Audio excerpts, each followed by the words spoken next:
Geralt, that tunic. You look positively smashing. Ugh, dying to take it off. I'd consider that a proposition under different circumstances. One I might even take you up on. But we've matters to attend to.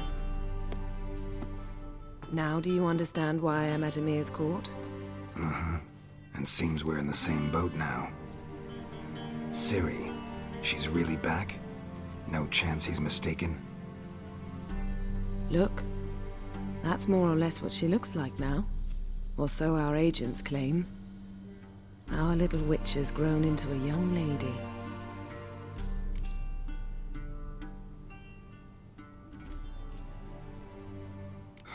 So they're our agents now?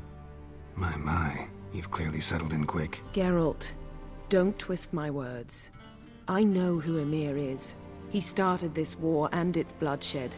He had my friends killed. But I haven't any other choice. So please, let's not belabor the pros and cons and instead focus on finding Ciri. All right? Right. Ymir said the Wild Hunt's after her. I'd find that hard to believe before what happened yesterday. How did they track us down? Because of me. You see, I've spent months searching for Ciri, using locating spells, haruspicy, geomancy, anything, really. I knew the Wild Hunt might sense it, perhaps even find me, but I thought I'd tricked them. Well, guess you were wrong. I've sensed them on my trail, hunting me, for some time. If not for you and Ymir's soldiers, they'd have gotten what they were after. I can't risk another encounter like that. It's time to put away the magic, turn to more traditional methods. To the best tracker I know. You must find her, Geralt. Before the Wild Hunt does. The Wild Hunt? What could it want from Ciri? I've no clue, Geralt. Might have written them to ask, but I don't have their address. I know as much as you do. It must be about her blood. Her gift. As for what the Hunt wishes to do with that gift, I'd prefer not to think about it, really. So where's Ciri been seen, exactly? In two places. Velen and Novigrad. The trail in Velen is most promising. You should make that your first stop. Ask for a merchant named Hendrik at the inn at the crossroads. One of the Emperor's agents. He should get in touch with you. That's it? No passwords, secret handshakes? None. Sorry to spoil your fun. Your boyhood fantasies about the crafts of the trade.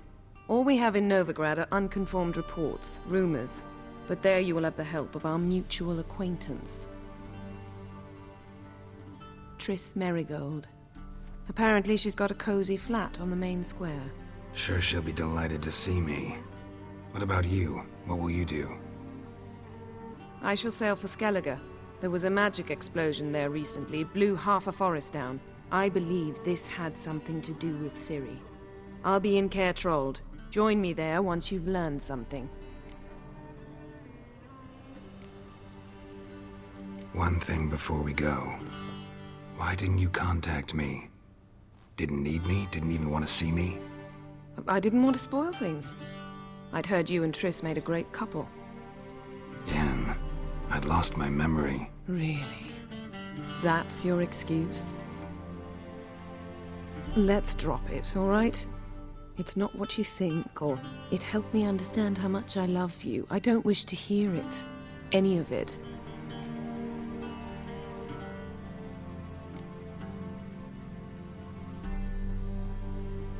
Guess this means we need to split up again.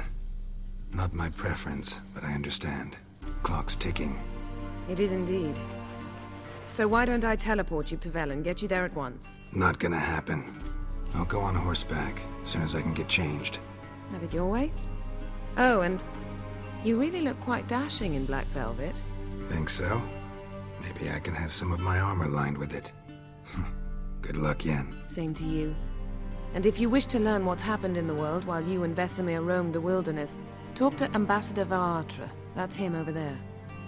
And Geralt, I know it's wartime, but try not to be a hero, all right? Just check those leads and come back to me, in one piece. I shall be waiting.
Ambassador Varatra?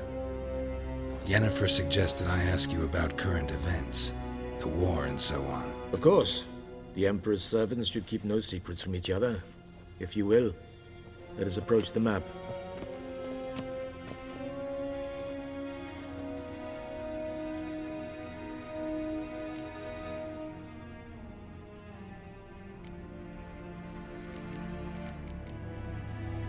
How's the war going? I mean, apart from the fact that Nilfgaard's triumph is imminent. I assume this to be a private conversation. We've no witnesses, so let's dispense with the propaganda, even that shrouded in irony. Our offensive was going splendidly until winter came. Edirn was in such disarray that we encountered no resistance. We had reached the Pontar before the first snows. Only a weakened Kaedwen remained, and Radovid's Redania, which had ignored the rest of the North's pleas for help. We thought they'd sue for peace, perhaps even submit to vassalization. We waited for spring, certain of victory. Radovid? Submit? Yes, a vain hope, I agree. Radovid sent no peace envoys, nor did he advance on our positions. Instead, he trudged over the snow-bound Kestrel Mountains and attacked Kaedwen, his ally. This attack took the Kaedweni by surprise. They were still mourning the loss of their king. Rudderless and dejected, they laid down their arms after a few lost skirmishes and joined Radovid. And so by spring, instead of two weak enemies, we had only one powerful one. That admiration I hear in your voice? Radovid is our foe, but I cannot deny he is clever. He played us for fools, particularly dense ones at that. Returning to the war, this spring there was a massive battle in the marshes of Velen. Massive, yet indecisive. Both sides suffered enormous losses, unprecedented even. Radovid has retreated across the Pontar. He's safe for now, until reinforcements arrive from the south. Then Emperor Emhyr var Emreis will deal with him once and for all. Couldn't you just go home? Save everyone a lot of marching, not to mention a few human lives. I'm afraid the stakes are too high to fold now. We can only go all in.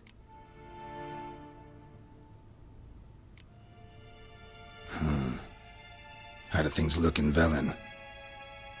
As bad as ever, perhaps worse. This land never flowed with milk and honey, and now it flows with blood. Armies have swept through it several times, trampling fields, looting granaries, burning villages. Famine grips the populace. So how's ruling that earthly paradise going for you? Not well, to be honest. Our forces are spread thin as it is, and Velen is chiefly swampy forests that are difficult to control. We've had several patrols never return to their camps. Thus, we've temporarily delegated authority in this region to a certain Nordling, a former low-ranking officer in the Temerian army, one Philip Strenger, better known by his nom de guerre, the Bloody Baron. I advise you well. Avoid him.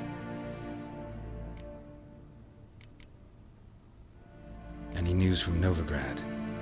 Is the Free City still free? Yes, although everyone knows this won't last. Radovid is in Oxenfurt, and the Emperor is here in Vizima, at Novigrad's doorstep, both. And both require coin and ships, and Novigrad can provide these. Which is why the mood in the city is rather, well, on edge. Meaning? How do men deal with fear? They seek reassurance and scapegoats. The Church of the Eternal Fire understands this perfectly, and so it promises to improve the lives of its flock by pointing out the guilty. Who started the war? Who profits from it? Why, it's obvious. Mages, elves, dwarves, in a word, any and all deviants. I've been stationed in Novigrad for 13 years. First as a consul, then as ambassador. I've seen a great deal. Cruelty, cynicism, greed. But what is happening there now concerns me greatly.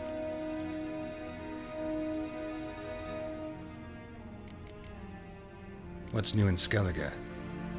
Nothing. The islanders pride themselves on that, don't they? Doing everything according to tradition, as their forefathers did. And like their forefathers, they quarrel with each other, pillage, occasionally attack our transports. This is cumbersome, but nothing more. Skellige has always been a footnote to history, and so it shall remain. Sound awfully confident. What if King Bran manages to unite the Jarls? Lead all the clans against your fleet? King Bran is a feeble old man. From what I know, he barely remembers the names of his own vassals. Uniting all might prove difficult.